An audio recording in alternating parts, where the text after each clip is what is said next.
नमस्कार यूट्यूब रसिको, मी अजिंक्य पिटे तुमच्यासाठी स्पेशलमध्ये तुमच्या सगळ्यांचं हार्दिक स्वागत करतो. मित्रांनो, आज आहे दत्त जयंती. दत्त जयंती निमित्त आपण दत्तांच्या मंदिरात आणि स्वामी समर्थांच्या मठात या ठिकाणी जाणार आहोत. आणि आत्ता मी आलेलो आहे ते शहापूरच्या स्वामी समर्थांच्या मठात. चला तर बघूयात स्वामी समर्थांचा हा मठ.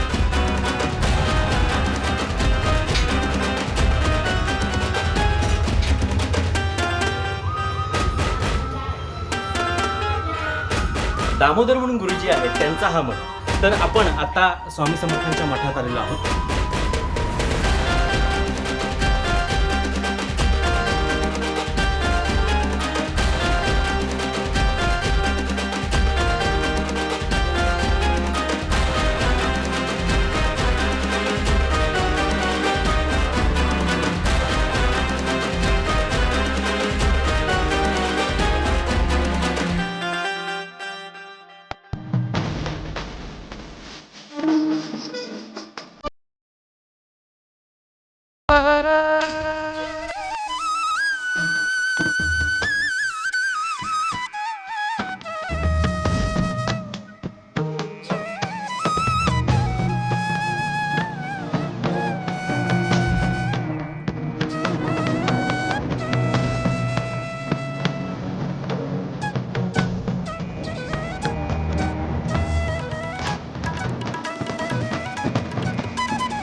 जय स्वामी जय स्वामी जय स्वामी जय स्वामी जय जय जय जय जय स्वामी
ओ करुणा कर तू जय स्वामी अक्कलकोट स्वामी जय स्वामी दीन दयाल जय स्वामी श्रीपाद वल्लभ जय स्वामी तुलसी सरस्वती जय स्वामी समर्थ स्वामी जय स्वामी जय स्वामी जय स्वामी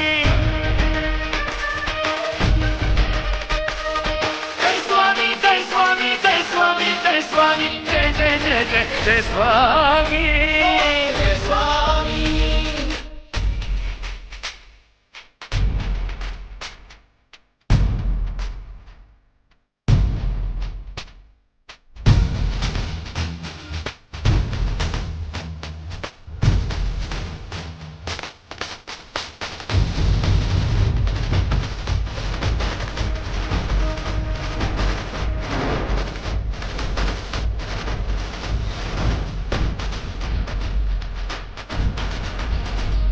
Okay.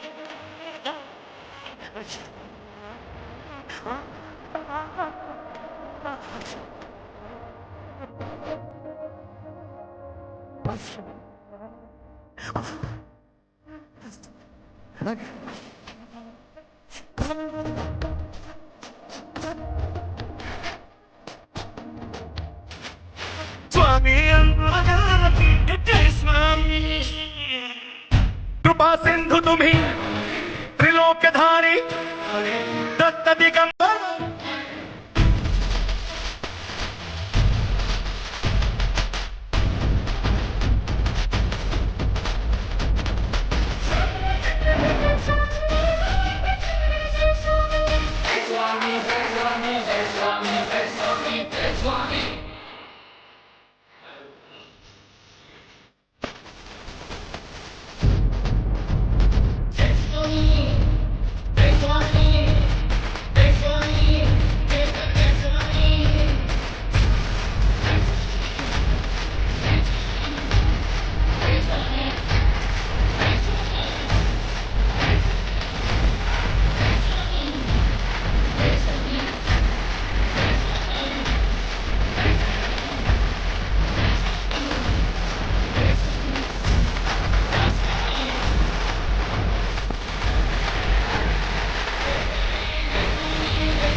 तर यूट्यूब रसिको, स्वामी भक्त जन हो, या मठाचे गुरुजी दामोदर दादा आणि दामोदर बाई या आपल्या सोबत आहेत.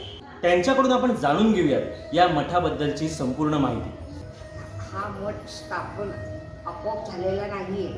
त्यात आमचे जे गुरु आहेत साळुंखे गुरुजी, त्यांनी आम्हाला ही प्रेरणा दिलेली आहे. या प्रेरणेतून हा मठ उभा राहिलेला आहे. आमचं एकदम साधं होतं पूर्वीचं, पण त्यांनी आम्हाला मार्गदर्शन करून किंवा त्यांच्या गावकडे गाव सांगलीचे आहेत ते, तिथे आम्ही जायचं त्यांच्या दत्त जन्मासाठी जायचं आणि तिथे आम्हाला सर्व त्यांनी शिकवलं किंवा भक्तीला लावलं. तुम्ही सेवा करा, तुमच्या इथे मठ होईल. आणि त्यांच्या शब्दाप्रमाणे आज तो मठ झालेला आहे. आणि या मठात आम्ही सर्व उत्सव साजरे करतो. गुरुपौर्णिमा, नंतर दत्त जयंती, स्वामी समर्थ जयंती, स्वामी समर्थ पुण्यतिथी, आणखी श्री गुरुदेव दत्त जन्म हे आम्ही साजरे करत असतो. आणि ते उत्सव एकदम जोरात साजरे होतात. सर्व गोरगरीब दत्त जयंतीला प्रसाद ठेवतो, ते गोरगरीब येऊन जेवून जातात. त्यांच्यासाठी हे एक स्वामींचा प्रसाद आहे. आणि हा स्वामींचा प्रसाद आम्हाला मिळणारा आमच्या गुरूंच्या भाग्याने. गुरूंनी आम्हाला जर हे काही दिलं नसतं तर आमचं काहीच झालं नसतं. पण त्यांचा इतका आशीर्वाद आम्हाला चांगला मिळालेला आहे की आजपर्यंत कुठल्याही बाबतीत स्वामीच्या ह्याच्यात कमी पडत नाही. आणि त्यामुळे सगळं चांगलं चाललेलं आहे. सगळे भक्त लोक येतात, आनंदाने दर्शन घेतात आणि त्यांची इच्छा पूर्ण होतात. श्री स्वामी समर्थ. या मठामध्ये त्यांचं वास असतो. हे जाणं होतं, तसंच पाय लागायचे. आणि तुमच्या आशीर्वादाने या मठाची स्थापना केली. 1978ला स्वामी समर्थ मठाची स्थापना झाली. आणि त्यापासून त्या दिवसापासून आज तारखेपर्यंत उपासना चालू आहे. या मठाला जवळजवळ 43 वर्षे झाली. मी 38 वर्षाचा असताना या स्वामी समर्थांच्या भक्तीला लागलेलं आहे. आज माझं वय 84 आहे. 43 वर्ष मी सेवा करत आहे. अजून मी ठणठणीत आहे. कुठलाही बाधा नाही, काही नाही, काही नाही. मी अजून देवाची सेवा करू शकतो. स्वामीची त्यांचा आशीर्वाद मला असतो. तेव्हा मला काहीच कमी पडत नाही. मी कधी आजारी पडत नाही, कधी थकत नाही. त्यांच्या आशीर्वाद म्हणजे या मठाची स्थापना कशी झाली याबद्दल माहिती तुम्हाला मी सांगतो. कैलासवासी श्री साळुंखे गुरुजी यांच्या आशीर्वादाने शहापूर येथे श्री दामोदर दादा यांच्या राहाच्या घरी श्री स्वामी समर्थ मठाची स्थापना 1978 साली झाली. 43 वर्षाची परंपरा असलेल्या या मठाच्या जीर्णोद्धार सर 2002 साली नव्या जागेत झालेली आहे. या 43 वर्षाच्या काळात अनेक भक्तांनी आपली गाऱ्हाणी श्री स्वामी समर्थाला निवेदन करून आपली इच्छा मनोकामना पूर्ण करून घेतलेल्या आहेत. आज बहकलेल्या समाजास तरुण पिढी उपासनेची नितांत आवश्यकता आहे, गरज आहे. श्री स्वामी समर्थ महाराज म्हणजे प्रत्यक्ष दत्त प्रभूचा अवतार. त्यांनी अक्कलकोट येथे 22 वर्ष राहून अविरत भक्त कार्य केले. भक्ताला दुःखमुक्त केले, सुखी केले. आम्ही या श्री स्वामी समर्थ भक्तासाठी मठामार्फत उपासना व नित्य पाठाची पुस्तिका तयार केलेली आहे. सर्व भक्तांनी सदर पुस्तिका संग्रह ठेवून नित्य पठण उपासना करावी. तिच्या नित्य पठणाने श्री स्वामी समर्थांची कृपा लाभून जीवन सुखकर होईल. आपला भक्त स्वामी समर्थ भक्त. खरंच दादा आणि बाई, तुम्ही खूप महत्त्वाची माहिती आमच्या स्वामी भक्तांना दिली. त्याबद्दल खरंच तुमचा खूप खूप आभारी आहे.